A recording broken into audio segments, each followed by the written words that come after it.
வணக்க மக்களே, welcome to the venture show. இன்னைக்கு ஷோவில் நம்ம பார்க்க போகிறது த கோல்ட்ஸ்மித் அப்படின்ற இட்டாலியன் மூவியோட ரிவ்யூ. இந்த படம் பார்த்தீங்கன்னா VR OTT ஆப்பில் அவைலபிளாக இருக்குது, தமிழ் டப்பிங்லையுமே அவைலபிளாக இருக்குது. இந்த படம் ஸ்டைலில் அமைக்கப்பட்ட ஒரு சர்வைவல் த்ரில்லர் அப்படின்னே சொல்லலாம். ஆக்சுவலாக இந்த படத்தோட ஸ்டார்டிங்லேயே வந்து 3 திருடர்களை காட்டுறாங்க. அதில் ஒரு பொண்ணு, அப்புறம் 2 பசங்க இருப்பாங்க. சின்ன வயசுலேருந்தே நிறைய கிரைம் சம்பவங்களில் அவங்க ஈடுபடுவாங்க அப்படின்ற மாதிரி காட்டுவாங்க. அண்ட் ஸ்டார்டிங்லேயே ஒரு கொலையும் பண்ணியிருப்பாங்க. வளர்ந்ததுக்கு அப்புறமும் அதே கிரைமை வந்து கண்டினியூ பண்ணிட்டு இருக்காங்க. ஸோ இந்த டைம் அவங்க ஒரு வீட்டுக்குள்ளே போய் கொள்ளையடிக்கலாம் அப்படின்ற மாதிரி பிளான் போட்டிருப்பாங்க. அந்த வீட்டுக்குள்ளே 2 பெரியவங்க இருப்பாங்க. ஆக்சுவலாக வந்து வயசான கப்புள்ஸு. அதில் அந்த நபர் வந்து கோல்ட்ஸ்மித்தாக இருப்பார். ஸோ அவரோட லேபில் போய் கொள்ளையடிக்கலாம் அப்படின்ற மாதிரி பிளான் போட்டிருப்பாங்க. உள்ளே பூந்ததுக்கு அப்புறமாட்டு அந்த லேபை கண்டுபிடிக்க முடியாது. ஸோ அதனால் அவங்கள எழுப்பி அவங்கள கட்டி போட வச்சு அந்த லேப்குள்ளே போகிறாங்க. இந்த 3 பேரும் போனவங்க அந்த லேப்குள்ளே வந்து மாட்டிக்கிறாங்க.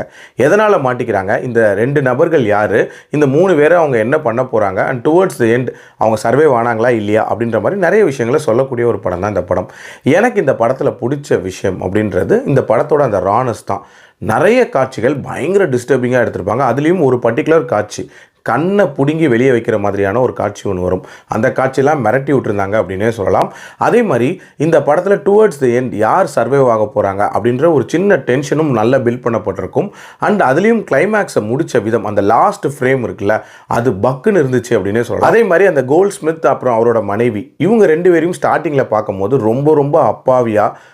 ரொம்ப ஹார்ம்லெஸ்ஸான பர்சன்ஸ் அப்படின்ற மாதிரி தான் ஒரு ஃபீலை கொடுப்பாங்க. அதுக்கப்புறம் அவங்களோட அந்த டிரான்ஸ்ஃபர்மேஷன் அப்படின்றது இந்த படத்தில் ரொம்ப நீட்டாக காட்டப்பட்டிருக்கும். எல்லாத்துக்கும் மேலே டியூரேஷன்றது வந்து 1.5 மணி நேரத்துக்குள்ளே ரொம்ப கிறிஸ்பாக முடியக்கூடிய ஒரு படம். ஸோ ஒரு பயங்கர குயிக் வாட்சாகவே பார்த்துடலாம். ஒரு வித்தியாசமான ரானஸ் கலந்த ஒரு சர்வைவல் த்ரில்லர் அப்படின்ற மாதிரி தான் கொடுத்துருப்பாங்க. இந்த படத்தில் பிரச்சனைகள் அப்படின்ட்டு பார்த்திங்கன்னா, ஸ்டார்டிங்கில் ஒரு கொலையை காட்டுவாங்க. அந்த கொலைக்கான காரணங்கள் அண்ட் அதை பற்றிய டீட்டெயிலிங் அப்படின்றது ப்ராப்பராக இருக்காது. அண்ட் இந்த கதையில் வந்து அந்த 3 பேருக்குள்ளே ஏற்படக்கூடிய சண்டை, அதாவது இந்த ரூம்குள்ளே இருக்கும்போது அவங்களுக்குள்ளே ஏற்படக்கூடிய பிரச்சனைகள் அப்படின்ற மாதிரி சில விஷயங்களை காட்டுவாங்க. அது கொஞ்சம் செயற்கைத்தனமாக இருந்துச்சு அப்படின்னே சொல்லலாம். மற்றபடி இந்த படம் வந்து ஒரு பயங்கர வித்தியாசமான படமாக தான் எனக்கு பட்டுச்சு. என்னோட ரேட்டிங் இந்த படத்துக்கு 3 out of 5. பட் இந்த படத்தில் வரக்கூடிய நிறைய காட்சிகள் ரொம்ப டிஸ்டர்பிங்கான ஒரு ஃபீல் தரலாம். அதனாலே இது வெரி ஸ்ட்ரிக்ட்லி ஃபார் அடல்ட்ஸ். அதுக்கேற்ற மாதிரி பிளான் பண்ணிக்கோங்க. மீண்டும் அடுத்த விமர்சனத்தில் சந்திக்கிறேன். நன்றி, வணக்கம்.